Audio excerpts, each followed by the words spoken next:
Today is story time. I decided to do a story, maybe a series. If you guys like it, I might have more stories about real estate. Real estate is the industry where you get crazy, crazy stories. The reason is because people just don't follow common sense. That's the most common thing about all these stories. Shockingly, people don't follow common sense. So, my first story is I find, in real estate, we do farming. Farming means you go around the neighborhood, whatever neighborhood you picked, and if you find somebody who interested to sell their house, um, usually they don't sell it right away, but they sell I sell it a couple of months from now, and you try to build a relationship with the person. So this was a gentleman. He was in his 80s, and he was thinking to sell the house. And because it was his age, he said, "Talk to my son." So his son is about 40 and 40 plus. So we had a meeting. We call it a presentation. So I do a presentation. I want him to pick me as a real estate agent to handle the father's house sale. So here's the story.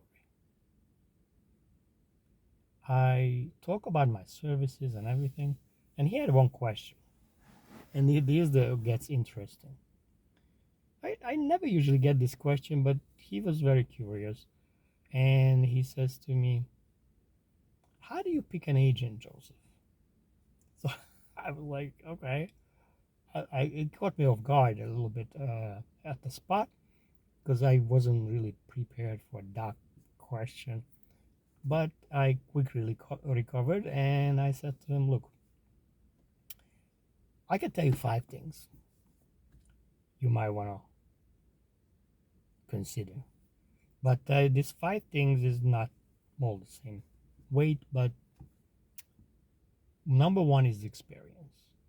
You want somebody who's professional, a lot of experience, skills, met a lot of problems in their career, long time in the business.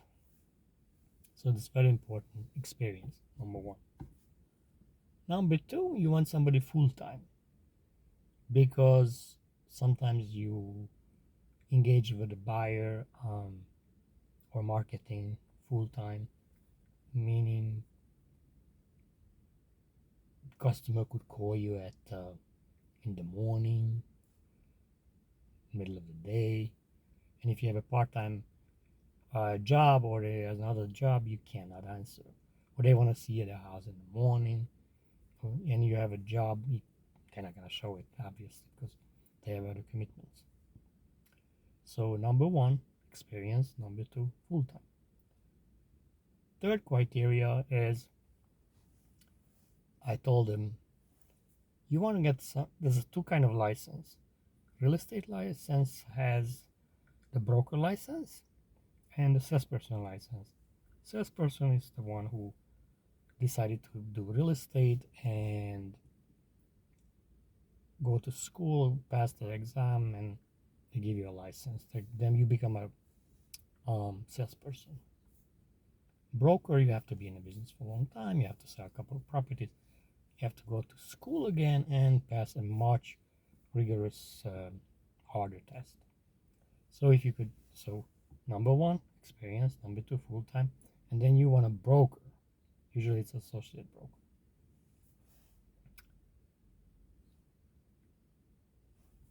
Fourth, I told them pick somebody who is in the area, general area, at least in Queens. So he knows the in and out, their comparables, how much they're selling for, what to compare, and when you do the marketing, also you price it right and all that stuff. And then the last one is pick somebody who has a work for a big office, because a big office could handle, you know, additional marketing. Plus, they have usually somebody alive answer the phone, in case you can't reach the person, the agent, and if you have any questions right on the spot, not only you, the buyers, clients, customers, whatever. And so this is a fight thing. So he goes, Joseph, great. If you don't mind, I'm going to interview one more person, but I really like you. Most likely, I'm going to give you the listing, but I already promised to this person I'm going to talk to him. But I thank you for your advice. And we left it off.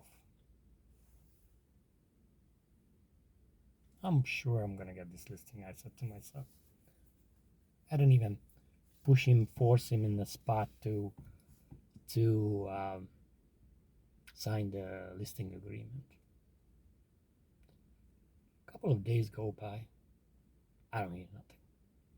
So I give him a call. He goes, Joseph, I was about to call you. You finished on second place. I was great. I gave the listing to somebody else. But if it's not this person, you would be the one. I was doing that. That's not gonna help me anyway. So I was curious who he gave the listing. How? Who beat me?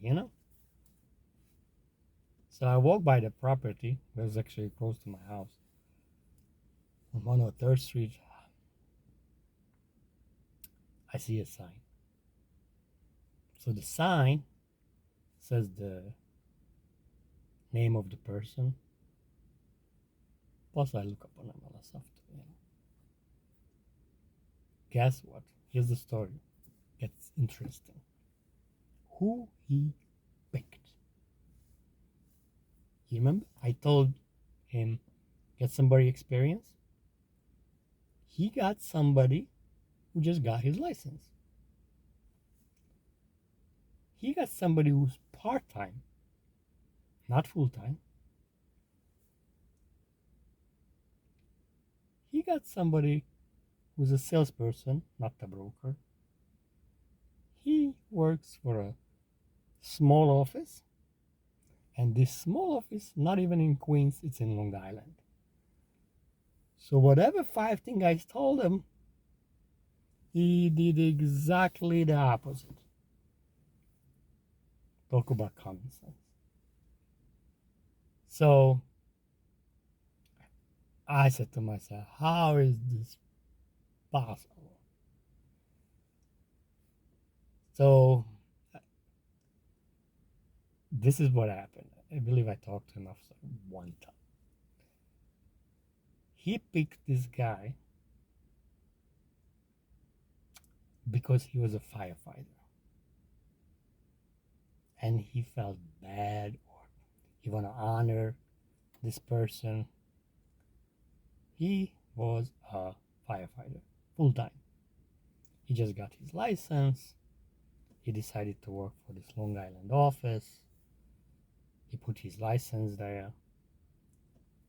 Somehow he knew about this lead the owner wants to sell. And he beat me because the owner felt bad, or felt he wants to honor a hero. But how, like,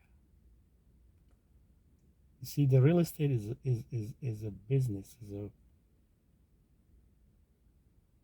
You want to get the most money for. You want to walk away with the most money at the closing. It shouldn't be like the way I felt is like he did just everything about against common sense. So That was my story. And I got a couple of crazy more stories. If you guys like it, I'm gonna have upload a few. Thank you for your attention. All right, bye.